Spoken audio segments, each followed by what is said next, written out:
Hello welcome to हमारी channel, आपकी मेरी हमारी चैनल। अभी तक आपने हमारी चैनल को सब्सक्राइब नहीं किया है तो ज़रूर कर देना। चलिए कहानी आगे देखते हैं। युयांग और ली हुआन वापस आ रहे थे। ली हुआन उसके फेस पर कैप रखे हुए ही था।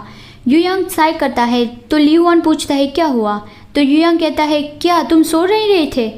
फिर वो बताता है कि कुछ नहीं, वो बस आज हम कोई भी हेल्प नहीं कर पाए, हमने बेकार की वहाँ तक ट्रिप की। ली हुआन कहता है इसका मतलब सब ठीक है तो कोई मदद की ज़रूरत नहीं है, और वो युयांग को अपनी ओर कर लेता है।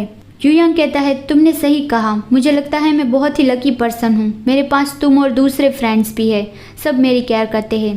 पता है हुआन वेन मेरा रूममेट होने के अलावा मेरा बेस्ट फ्रेंड भी है, वो मेरे बड़े भाई जैसा है। मैं उसे मेरी सब बातें बताता हूँ जो मैं किसी को भी नहीं बताता, लेकिन वो कभी अपनी फीलिंग्स के बारे में नहीं बताता। उसने कभी ये खुल के बताया ही नहीं, लेकिन मुझे पता है कि वो और मैं हम दोनों गे हैं।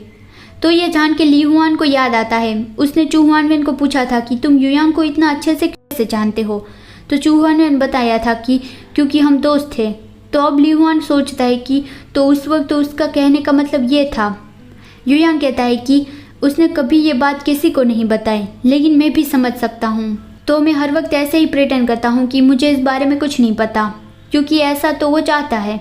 मुझे लगा था कि हम एक दूसरे को सपोर्ट कर रहे हैं, लेकिन रिसेंटली मुझे ऐसा फील हो रहा है जैसे वही मेरी केयर कर रहा हो और मैं तो उसकी कोई हेल्प नहीं कर रहा, वो अकेला ही सब सफ़र कर रहा है। तो ये सुन के ली हुआन थोड़ी देर सोचता है और फिर वो युयांग को गले लगा लेता है। युयांग कहता है ये तुम क्या कर रहे हो, तो ली हुआन कहता है तुम चू हुआन के साथ रहो, यही काफ़ी है, इसके अलावा तुम्हें कुछ भी करने की ज़रूरत नहीं। तभी युयांग को चू हुआन वेन का मैसेज आता है। उसने लिखा था कि जब मैं वापस आ जाऊँ तो चलो कहीं घूमने चलते हैं, उस जगह पे जब जाना होगा तब मना मत कर देना कि तुम बिज़ी हो। युयांग सोचता है कि लगता है उसे पता चल गया है कि मैं क्या फील कर रहा हूँ, वो अब भी मेरी केयर कर रहा है। तो अब वो ली हुआन से कहता है कि हाँ तुमने सही कहा, इस बारे में और ज़्यादा सोचना नहीं चाहिए, और अभी वीकेंड चल रहा है और नेक्स्ट स्टॉप तुम्हारा घर है, तो क्यों ना हम वहीं चले। तो ली हुआन कहता है हाँ ठीक है। वहाँ हॉस्पिटल में डॉक्टर ग्रैंडपा को उसकी कंडीशन बता रही थी। फिर वो कहती है कि बात करें तो अंकल आपके तो 2 ग्रैंडसन हैं, आप कितने लकी हो। अच्छा तो आराम करिए, मैं कल आपको देखने आऊँगी। वहाँ युआन उसके पास बैठा था और वो ग्रैंडपा के पैरों को मसाज दे रहा था, क्योंकि आजकल ठंड की वजह से ग्रैंडपा के पैरों में दर्द हो रहा था। युआन की ग्रैंड माँ को पैरों में दर्द होता रहता है, तो वो अक्सर अपनी ग्रैंड माँ के पैरों को मसाज करता है। क्योंकि युआन के पेरेंट्स अब्रॉड काम करते हैं, तो युआन अपनी दादी माँ के पास ही बड़ा हुआ है। ग्रैंडपा भी बताते हैं कि हुआन वेन का भी कुछ ऐसा ही है, वो मेरे पास ही बड़ा हुआ है। तो युआन कहता है कि अच्छा तो हुआन वेन के पेरेंट्स भी अब्रॉड काम करते हैं। ग्रैंडपा बताते हैं कि अब सिर्फ हम दोनों ही बचे हैं, लेकिन कोई बात नहीं, काफ़ी साल हो गए हैं, हमें अब आदत पड़ गई है, इसीलिए ही मेरी सबसे बड़ी विश यही है कि उसकी एक फैमिली हो। मैं हमेशा से उम्मीद करता था कि वो एक नॉर्मल बच्चे जैसा ही खुश रहे, लेकिन मैं उसे बहुत सारा वक्त नहीं दे पाया। युआन कहता है कि तो इसीलिए ही आपने उसे ब्लाइंड डेट पे भेजा था।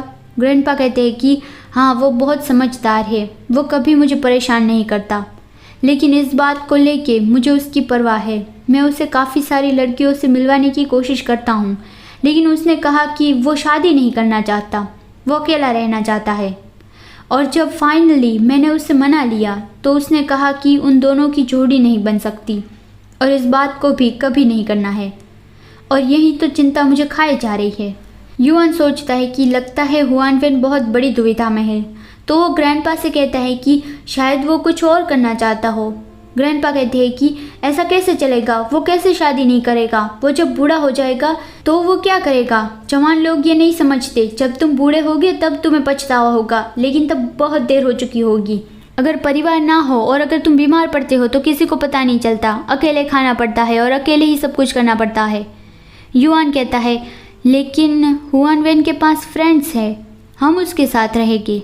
ग्रैंडपा कहते हैं कि बेटा तुम लोग आज नहीं तो कल अलग होने ही वाले हो, बड़े होने के बाद तुम सब अलग अलग करियर चुनोगे, अलग तरीके से जियोगे और तुम्हारी फैमिलीज भी अलग बन जाएगी, फिर तुम दोस्त नहीं रहोगे, फिर एक वाइफ और एक बच्चे ही हमेशा तुम्हारे साथ रहते हैं।